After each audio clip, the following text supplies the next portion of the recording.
Vamos a continuar entonces nuestro estudio de los Hechos de los Apóstoles. Bueno, hace 8 días fue que no pude estar y entonces cuando no puedo estar nos retrasamos un poco. A veces he tenido algunas molestias de salud, pero bueno, vamos adelante en el nombre del Señor Jesús. Dejarles inquietud nuevamente de estar orando por nuestra hermana Mercedes Olave, que ha estado delicadita de salud, pero gracias al Señor vamos avanzando, ella va mejorando y el Señor siga con todos nosotros bendiciéndonos. Bueno, hoy tomamos el capítulo 3 de los Hechos de los Apóstoles y entonces este capítulo tiene una gran importancia en nuestro estudio porque en este capítulo 3 está plasmado el lamentable suceso de la primera persecución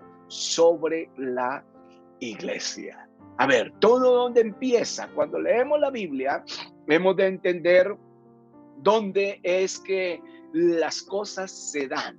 Tenemos entonces un pretexto donde hemos estado leyendo y tratando de explicar, enseñar en el capítulo primero, capítulo segundo, ese inicio, este es el inicio de la iglesia, capítulo segundo. Entonces, la venida de Pentecostés y todos los detalles que pudimos extraer de las escrituras. Y ahora, cuando llegamos al número 3, tenemos el primer milagro apostólico, el primer milagro ya de la era apostólica, cuando ya los apóstoles están en esa posición de dirección de la iglesia del Señor. Esa iglesia que está en su comienzo.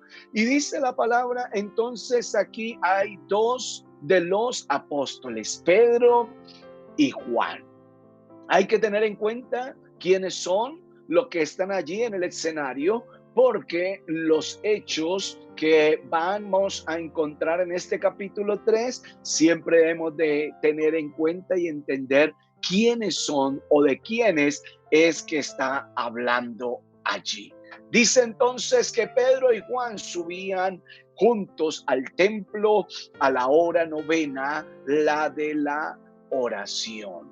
Y era traído un hombre cojo de nacimiento. Miren esto porque cuando vamos llegando al final del capítulo 3 o intermedio, al verso 22, vamos a tener que refrescar un detalle o unos detalles de este comienzo del capítulo. Era traído un hombre cojo para decir que siempre lo traían, lo ponían, dice, cada día a la puerta del templo que se llama La Hermosa, a la puerta en la puerta que la llamaban La Hermosa, la puerta bonita, porque era una puerta adornada con oro, plata y bronce. Así que esa puerta por eso llevaba ese nombre. Allí lo ponían entonces, ¿para qué? Para que pidiese limosna a todos los que llegaban o todos los que entraban, los que venían al templo para adorar, para ofrecer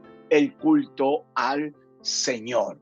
Y dice la palabra entonces en el verso número 3 que cuando aquel hombre, cojo, vio a Pedro y a Juan, entonces les tiró la mano para pedir de ellos limosna. Entonces Pedro, atento a la escena de aquel hombre, le dijo al hombre que estaba queriendo recibir algo. Entonces Pedro y Juan pusieron los ojos en él y le dijeron, míranos, míranos, porque ellos sí tenían algo que darle, pero no era plata ni oro, no podían darle una limosna.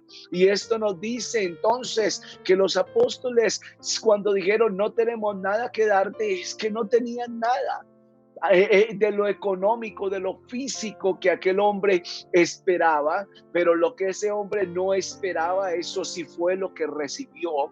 Y lo que no esperaba era lo más maravilloso que nunca jamás él contempló en la vida que le podía suceder, que podía recibir.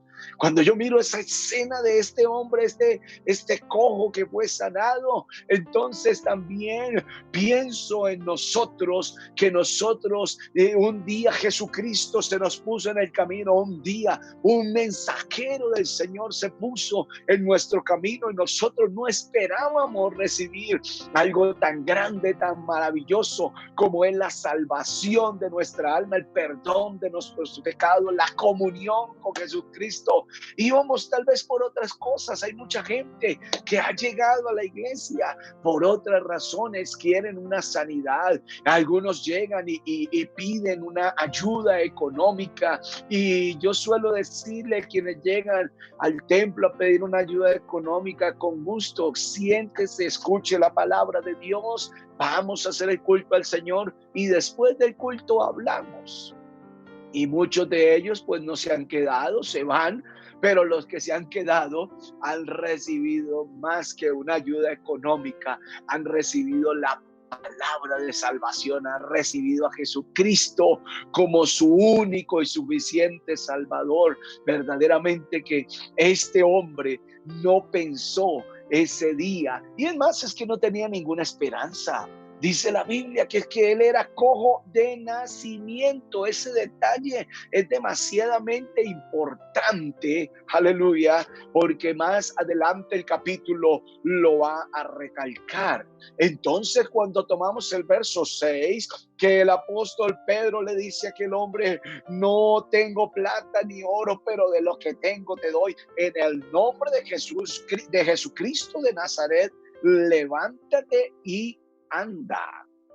Allí, cuando el apóstol le dice en el nombre de Jesucristo de Nazaret, levántate y anda, allí sucedió algo que se viene a explicar más adelante en el verso 16, lo tomaremos. Pero podemos adelantar en este verso que allí hubo revelación de Jesucristo a aquel hombre. Ese hombre pudo creer en lo que el apóstol Pedro le decía: míranos a los ojos, en el nombre de Jesucristo levántate y anda. Y dice que le tomó por la mano derecha, lo levantó y al momento se le afirmaron los pies y los tobillos. Una obra, una operación sobrenatural vino sobre aquel hombre cojo de nacimiento. Y dice la palabra que inmediatamente estaba saltando, se puso en pie, anduvo, entró con ellos en el templo, andando, saltando, alabando a Dios. Y todo el pueblo le vio andar y alabar a Dios. Y cuando dice todo el pueblo, es porque asimismo todo el pueblo lo habían visto que era un hombre cojo, que era un hombre que tenía aquella limitación física. Todos los días lo veían allí sentado en la puerta del templo, mendigando, pidiendo esa limosna, ¿verdad? Así que ese testimonio que todo el pueblo le vio dar es un testimonio que cobra una importancia muy grande, porque este suceso, mire la dimensión y la proyección que va a tener, que el capítulo 3 nos lo va a mostrar. En el verso número 10 de ese capítulo 3, entonces dice la palabra que le reconocían que él era el que se sentaba, Ya están hablando en pasado, porque este hombre ya no va a tener que sentarse a la puerta de la hermosa de este templo. Ya no lo van a tener que traer para seguir allí pidiendo limosna. Es que cuando el Señor llega, cuando el Señor aparece, cuando el Señor quiere bendecir una vida, se acaba la miseria, se acaba la necesidad. Cuando una vida puede creerle a Jesucristo, está abriendo una puerta muy grande en el cielo, porque la fe al alegra al Señor la fe, hace que Él se sienta tan feliz que abre su mano de bendición para todos aquellos que creemos en Él y nos bendice en lo que necesitemos, en lo que sea nuestra necesidad. El Señor se manifiesta en misericordia. Aleluya. La gente no podía negar el milagro que había ocurrido. La gente no podía hacer contradicción. Por el contrario, dice la Biblia en el verso 10, se llenaron de asombro y de espanto por lo que había sucedido. Se llenaron de asombro y de espanto por lo que había sucedido. Claro. Dice la escritura que este hombre tenía más de 40 años. Dice el verso número 22 del capítulo 4 de los Hechos de los Apóstoles, para tomar una referencia. Dice tenía más de 40 años. Ese hombre entonces, si tenía más de 40 años, ¿cuántos años estuvo allí en aquel templo mendigando, pidiendo esa limosna? Así que el milagro era demasiado evidente, el milagro era demasiado, decía demasiado, y la gente entonces, en medio de su incredulidad, no podían explicarse cómo era que aquel hombre había sido sano. ¿Cómo era ese milagro que había sucedido? Tal vez ellos en Jesús habían visto, o a través de Jesús habían visto milagros, señales, prodigios, resurrecciones, todo lo que sucedió con Jesucristo. Pero ahora están viendo que también los apóstoles tienen esta virtud de parte de Dios, que los apóstoles también tienen ese poder que Jesucristo les dio por el Espíritu Santo para sanar, para hacer milagros, para hacer señales, prodigios innegables en medio de la incredulidad del pueblo de Israel. Y dice la palabra, verso número 11, que aquel hombre que había sido paralítico estaba asido, agarrado de Pedro y de Juan. Aleluya, el que había sido sanado. Y todo el pueblo, vuelve a repetir, atónito, concurrió a ellos al pórtico que se llama de Salomón. Todo el pueblo, Israel se volcó, toda la gente se vinieron a mirar qué era lo que había acontecido, cómo sería el impacto en medio de toda la gente en Jerusalén. La voz corrió rápido y dijeron, el cojo, el de la puerta de la hermosa. ¿Quién no sabía de ese cojo? ¿Quién no había visto al cojo allí pidiendo limosna? Si todos salieran al templo, al pasar por el templo, al salir del templo, allí estaba ese hombre pidiendo esa misericordia de la gente. Así es que cuando dijeron el cojo fue sano, los que andaban con Jesús lo sanaron, lo pusieron a caminar.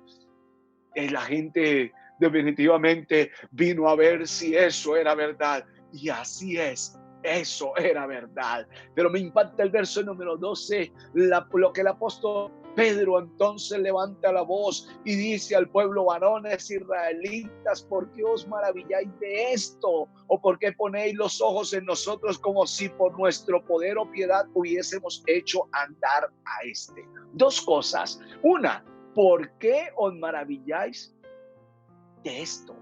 Es normal que Jesucristo, el que ustedes crucificaron, el que ustedes entregaron a muerte, prefiriendo a un malhechor y desechándolo a él, ese es el que ha puesto a este hombre a caminar, el que ha libertado a este hombre de la enfermedad que traía de nacimiento. ¿Por qué os maravilláis si para Dios no hay nada imposible? Oh, alabanzas al nombre del Señor Jesús. Eso que dice el apóstol ahí en el verso 12 es impactante. Aleluya. Entonces está dejándonos ver la fe que había en el apóstol Pedro.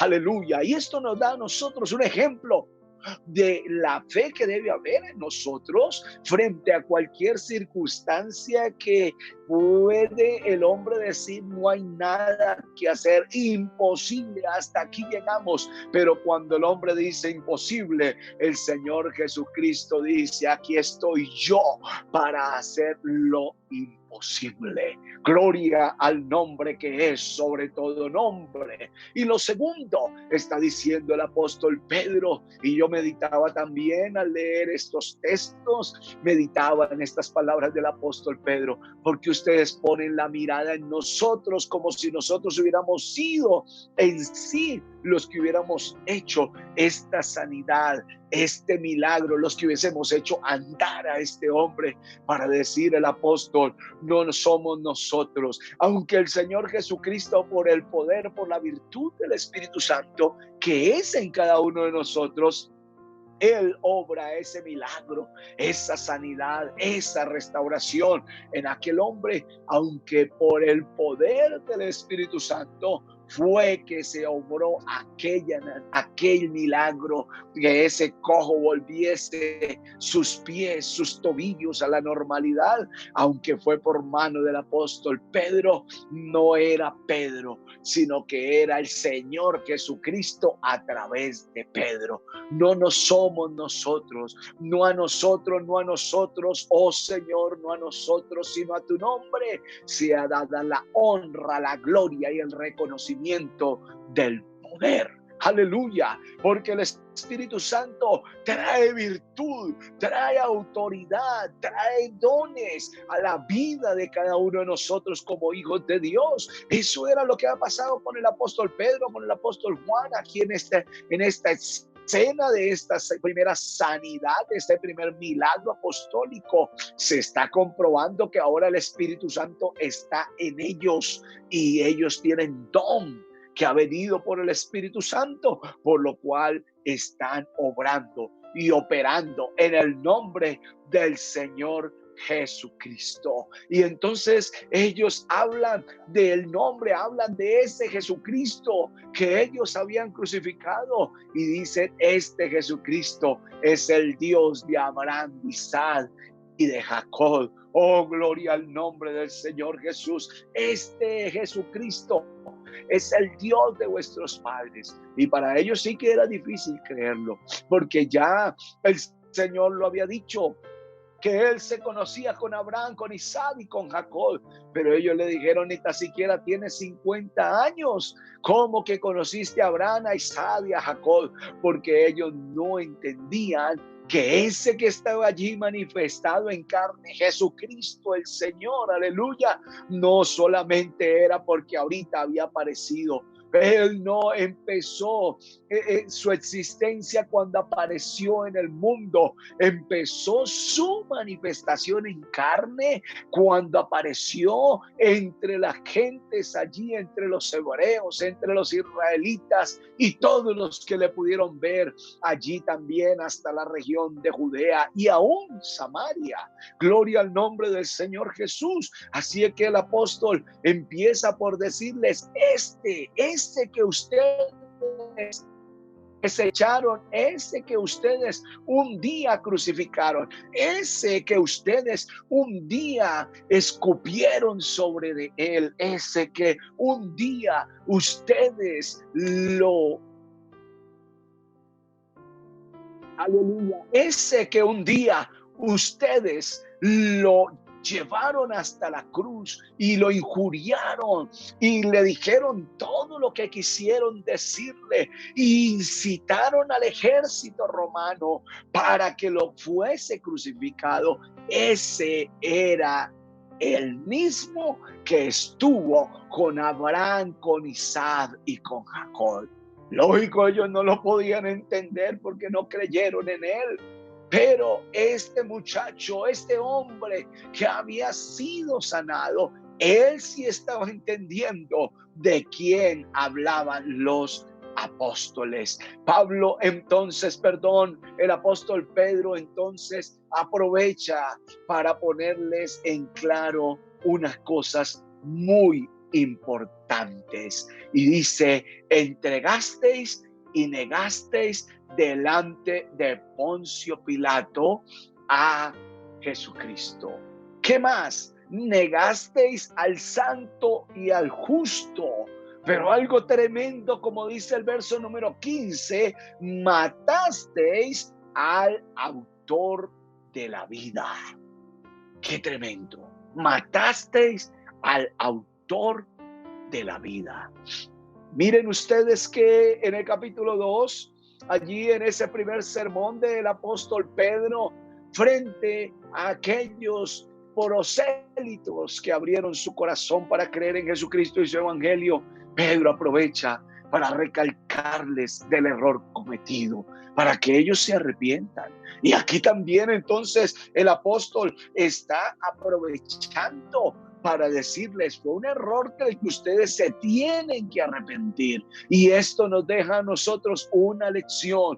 De los errores tenemos que arrepentirnos. Pues allí se arrepintieron aquella primera gran multitud, aleluya, amén, que se convirtió a causa de la manifestación de Pentecostés. Y aquí tenemos entonces otros más que están de todas formas oyendo la palabra del apóstol Pedro. Y aquí hay otro gran avivar, otro gran movimiento de conversión de los que están oyendo este sermón, estas palabras del apóstol Pedro. Entonces tenemos la primera conversión en ese primer sermón. Allí tenemos entonces como 3,000 que fueron añadidos.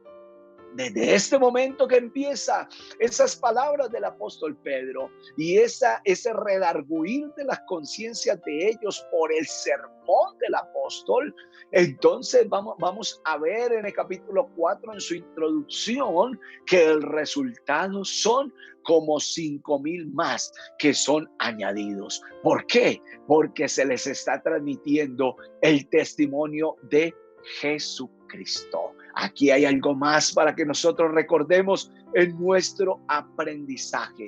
Y es que el testimonio de Jesucristo es el que salva, es el que convence al hombre, es el que redarguye la conciencia de los seres humanos para entender que Él es la única esperanza para su salvación, para el perdón de sus pecados. Ahora mire el verso 16. Dice, y por la fe en su nombre, repita eso, por la fe en su nombre, que a este que vosotros veis y conocéis, le ha sido confirmado su nombre, y la fe que es por él ha dado a este completa sanidad en presencia de vosotros. Gloria al Señor por la fe que es en su nombre. Ahora cuando tomamos el verso 16 y nos devolvemos al verso 6, donde les enfatizaba, ¿qué le dijo Pedro? Pedro le dijo a aquel hombre, de lo que tengo te doy, en el nombre de Jesucristo de Nazaret, levántate y anda. Ese hombre que estaba paralítico creyó en ese nombre. Y por eso, vuelva al verso 16, dice que le ha sido confirmado su nombre y la fe que es por él, porque ese hombre creyó en el nombre de Jesucristo, que fue el nombre que Pedro dijo, aleluya, que en ese nombre era que él se iba a levantar, que él iba a caminar, que él iba a ser sano totalmente. Aleluya. Así que la fe le fue confirmada a él, porque al Señor hay que creerle. Hay que creerle. Hay los que quieren venir a probar al Señor para poderle creer. Si tú me haces aquello, yo creo en ti. Si tú me apareces lo otro, yo creo en ti. Si tú me haces esto otro, yo creo en ti. No, mi querido hermano y amigo, aleluya, en Él hay que creer, simplemente creer en su nombre y podemos recibir todo lo que necesitemos. La Biblia dice que antes de que nosotros le pidamos, Él ya sabe de qué tenemos necesidad. Aunque Él le agrada que le pidamos, porque el que le pide a Él está creyendo en Él, está creyendo en su nombre, está creyendo en su poder, en la virtud que hay en su nombre. Alabanzas al poderoso nombre del Señor Jesucristo.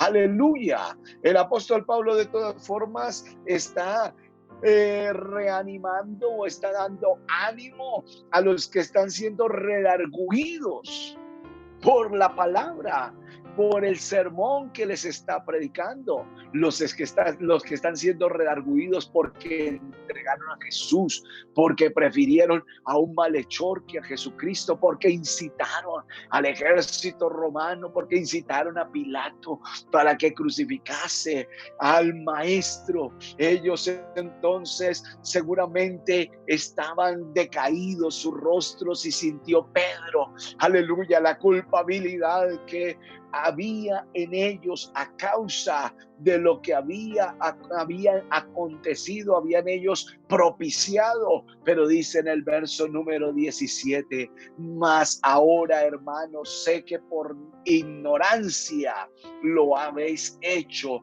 como también vuestros gobernantes. Pero Dios ha cumplido así lo que había antes anunciado por boca de todos sus profetas, que su Cristo había de padecer. Aleluya. Pero los llama cuando ya ustedes están redarguidos, cuando ustedes entienden que Jesucristo es el autor de la vida, que Jesucristo es el Salvador, que Jesucristo es el perdonador, que Jesucristo es el que da y muestra delante de ellos esta bendición, esta confirmación mediante esta grande sanidad.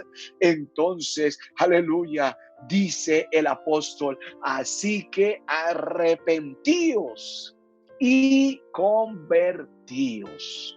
Dos cosas muy importantes: arrepentíos y convertíos, para que sean borrados vuestros pecados, para que venga de la presencia de Dios tiempos de refrigerio. Gloria a Dios. Arrepentíos y convertíos. No solamente es arrepentirse, sino convertirse. No es solo expresar que siente el dolor por algo y que pide perdón por algo, pero que después se le va a olvidar. No, dice arrepentíos y convertíos. El que se arrepiente se debe quedar en el camino del Señor Jesucristo, de su evangelio, porque es aquí donde aprendemos cada día qué es lo agradable a Él. Es estando aquí en la perseverancia donde Él cada día nos enseña lo que es acepto delante de Él, nos perfecciona y nos prepara para la vida eterna que nos ha prometido con el perdón de nuestros pecados. Arrepentíos y convertíos. Aleluya. Y entonces dice que el Señor enviará refrigerio para nuestra alma, para decir enviará paz. Porque el que se arrepiente y se convierte recibe paz. Paz para con Dios, paz para consigo mismo y paz para con su prójimo. Aleluya. Así que también el apóstol dice lo que pasó. Era necesario que aconteciese. Lo que pasó era así, debió haber pasado. Así el Señor mismo lo había hablado por los profetas. Amén. Y es necesario que el cielo ahora tenga allá a Jesucristo hasta la restauración de todas las cosas. Y ellos sí que estaban pensando en la restauración. Por eso en el primer capítulo, cuando estábamos leyendo allí el verso número 7, ellos están preguntando por la restauración de Israel. Aleluya. Capítulo 1, verso 6 y verso 7 están preguntando por la restauración. Ahora el apóstol añade un poco más a ese conocimiento y dice: Jesucristo estará allá en su gloria eterna en el cielo hasta que llegue el tiempo de la restauración de todas las cosas que él habló por sus santos profetas desde tiempo antiguo. Y recuerda la profecía mesiánica y mosaica, la profecía que a través de Moisés dio Dios acerca de su manifestación en carne. Ese es el contenido del verso 22 y el verso 23. Y esto lo encontramos en el momento de la profecía, lo encontramos en Deuteronomio capítulo 18, verso 15 al verso 19. Ya con la congregación de Paraíso en algún momento hemos tomado esa profecía. Con quienes de pronto no la han allí de pronto visto en Deuteronomio, léala, porque esa es una profecía de Moisés acerca del Mesías. Y esa es una de las justificaciones de por qué Jesús ya no está entre ellos y por qué ellos deben oír el mensaje de Jesucristo, su evangelio, el mensaje apostólico, y deben tener la actitud de arrepentirse y convertirse. Dice la profecía entonces, verso 22 ahí del capítulo 3 de los Hechos: porque Moisés dijo a los padres: el Señor vuestro Dios os levantará profeta de entre vuestros hermanos como a mí, a él oiréis en todas las cosas que os hable, y toda alma que no oiga a aquel profeta será desarraigada del pueblo. Así que el apóstol está concientizando a esa gran multitud que está allí por el asunto del milagro del cojo.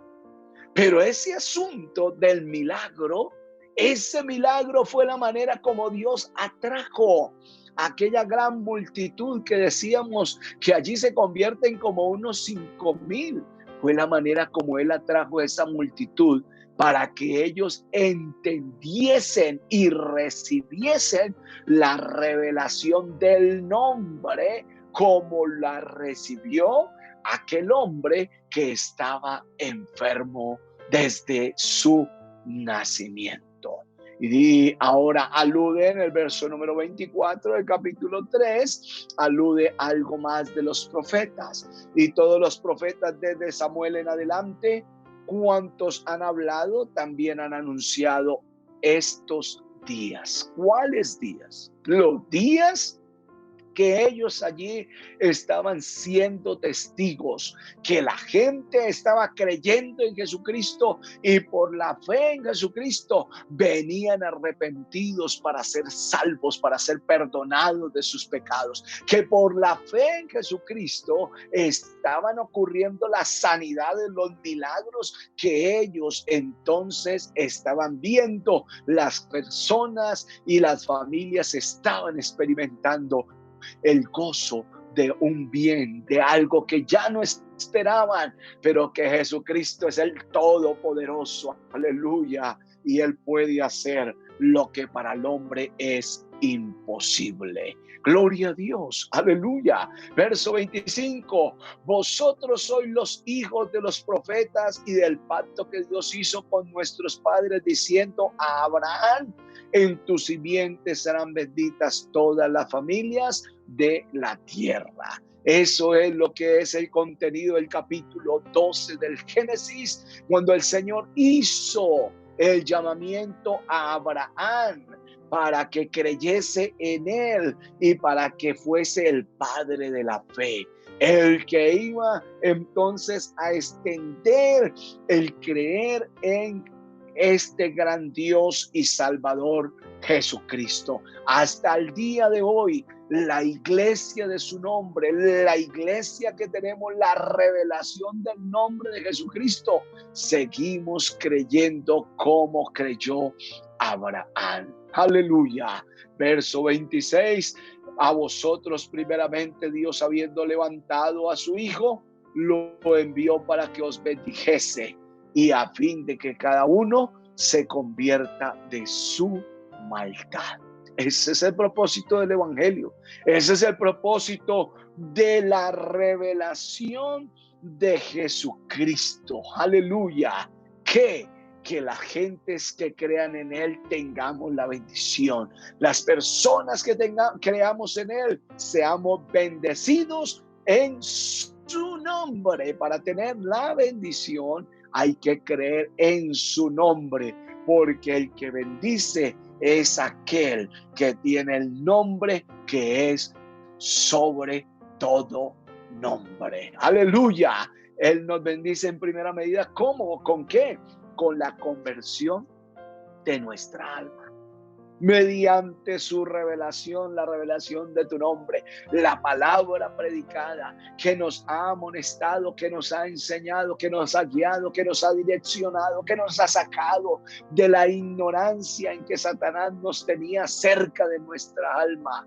Esta palabra poderosa entonces guía al conocimiento de la verdadera libertad que solo Jesucristo la puede dar. Así que aquí tenemos otra cantidad de gente que frente a este milagro poderoso de la sanidad del cojo de la puerta de la Hermosa se acercan, y el apóstol Pedro no desaprovecha la oportunidad para hablarles el testimonio de Jesucristo. Hermanos y amigos, no desaprovechemos oportunidad para hablar el testimonio de nuestro gran Dios y Salvador Jesucristo, para hablar su nombre, para enseñar su nombre, para que la gente tenga revelación, salvación, perdón y también sanidad en el nombre que es sobre todo nombre, en el nombre de Jesucristo. Los que recibimos la palabra, demos gracias a Dios. Poderoso Jesús,